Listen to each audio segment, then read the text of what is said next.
അപ്പം എൻ്റെ സ്വന്തം കുഞ്ഞുമക്കളെ, അപ്പം നമ്മുടെ സ്വന്തം ചച്ചുമോൾ കുഞ്ഞുമോളുടെ ഫസ്റ്റ് ഹോളി കമ്മ്യൂണിയൻ ആയിരുന്നു കേട്ടോ ഇന്ന്. അപ്പം നല്ല ഹാപ്പിയിലാണ് എൻ്റെ ചച്ചുമോള്. നല്ല കിടിലൻ കിടുക്കാഴ്ചയായിട്ട് നല്ല അടിപൊളി ഡ്രസ്സൊക്കെ ഇട്ടാണ് എൻ്റെ ചച്ചുമോള് വന്നേക്കണത്. നല്ല പൊളപ്പൻ ഡ്രസ്സൊക്കെ ഇട്ട്. അപ്പം എൻ്റെ മക്കളൊക്കെ ഭക്ഷണം കഴിച്ചാ? എൻ്റെ മക്കളൊക്കെ ഭക്ഷണം കഴിച്ചെന്ന് കേട്ടാലത് സന്തോഷം കേട്ടാ. അപ്പം അങ്ങനെ ചച്ചുമോളുടെ ആദ്യ കുർബാന സ്വീകരണം കഴിഞ്ഞു മക്കളെ. കോൾവിൻ ചേട്ടനൊക്കെ 17 വയസ്സിലായിട്ട് കേട്ടോ നടത്തിയത്. കോൾവിൻ ചേട്ടനൊക്കെ വലുതായിരുന്നു. ആ സമയത്താണ് ഈ സംഭവം നടത്തിയത്, ആദ്യ കുർബാന സ്വീകരണമൊക്കെ. പിന്നെ നമുക്ക് ഭക്ഷണം കഴിക്കാം, നല്ല വിശന്ന് പൊരിഞ്ഞിരിക്കണേ. ആദ്യം തന്നെ തണ്ണിമത്തൻ ജ്യൂസ് കുടിച്ച്, നല്ല വെള്ളയപ്പം ഉണ്ടായി, നല്ല സ്റ്റൂ ഉണ്ടായി, നല്ലൊരു പിടുത്തം അങ്ങോട്ട് പിടിച്ച്.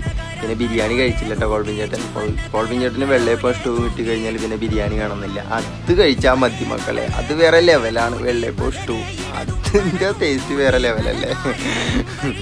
അപ്പോൾ പിന്നെ സബ്സ്ക്രൈബ് ചെയ്യുക, ലൈക്ക് ചെയ്യുക, കമൻറ്റ് ചെയ്യുക, സപ്പോർട്ട് ചെയ്യുക. കോൾവിൻ ചേട്ടൻ്റെ കൂടെ ഇങ്ങോട്ട് വരിക.